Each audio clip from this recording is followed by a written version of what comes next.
everybody. Next things we have to open are the Neptune DOS and then the DDR container, or containers, whichever way, dual reservoir actually.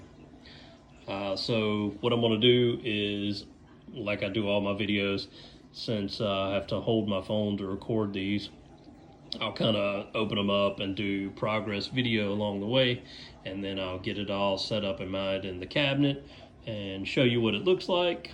And then, you know, as everything else, I'll do future updates on it and my thoughts and everything else.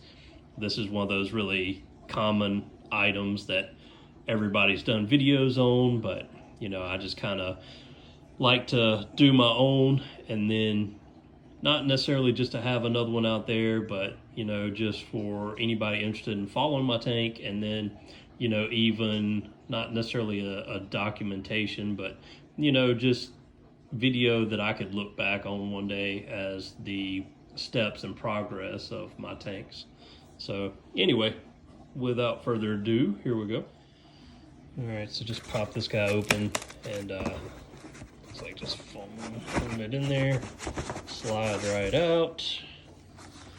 Nothing spectacular about that. This thing is super overpriced for a container. A lot cheaper ones that I would say are going to be just as nice. I mean, it's just, let's look at it for what it is. I mean, they're just containers to hold your dosing fluids, but they do have a sensor so they can let your apex know or give you a warning when they're low. But I just went ahead and spent the money on it, mainly just kind of, I like everything to match as much as possible, and I want it to, you know, look somewhat nice, even though my plumbing and all stinks and some of it doesn't look nice. But anyway, that's the containers for you. And then okay, I wasn't really sure how these even plugged in. So the sensors, I guess, plug directly into the power bar.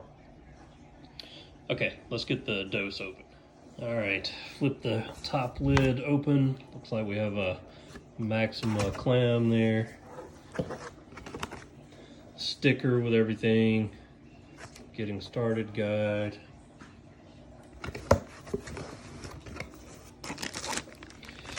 Power brick.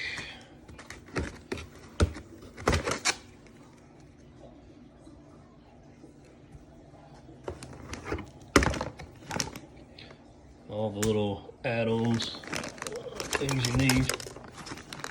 Let's see if I can lift this out here with one hand. Okay. Sucker's pretty heavy. Oh, hopefully I can mount this in that cabinet. We'll see. It's got some weight to it for sure. So let me get it opened up the rest of the way and we'll figure out a plan here. Just want a quick thing on it. I don't know if this means anything or not, but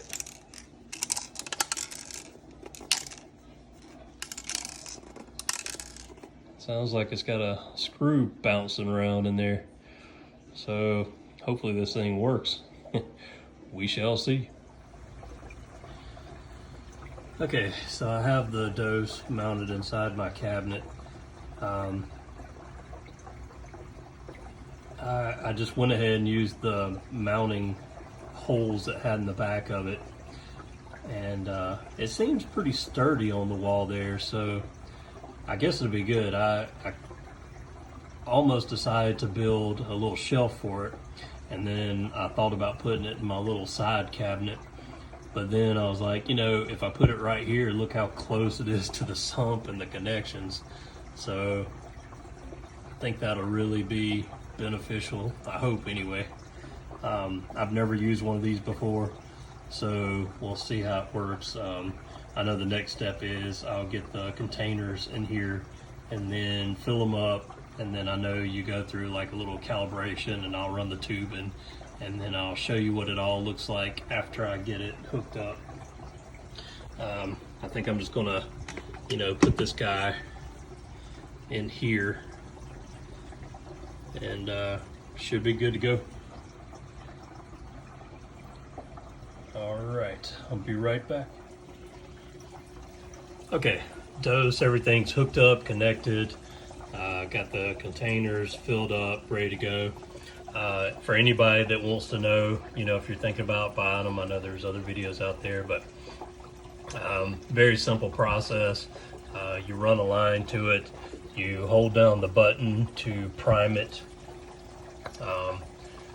then you put it in the measuring cup, and you run the little calibration deal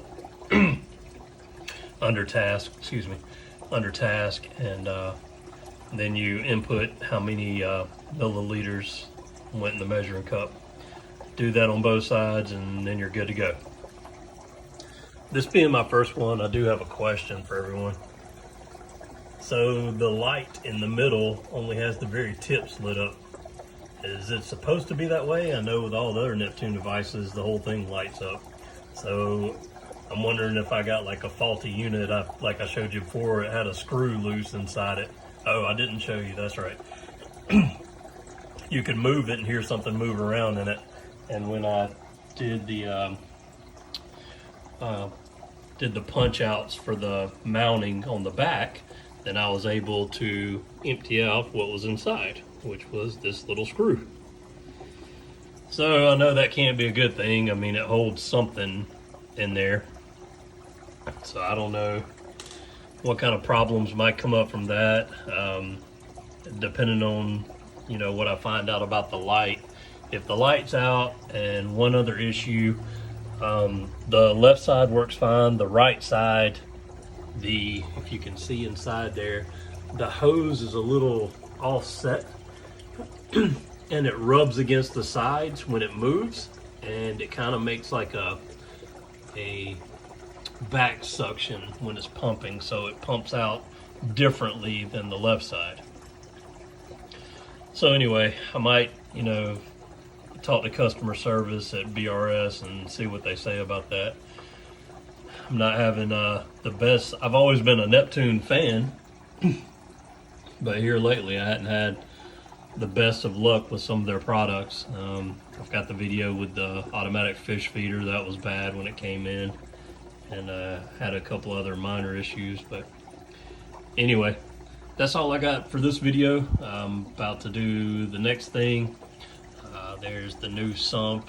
Everything's running. Still got to do a little cable management, but it's a lot cleaner than it used to be.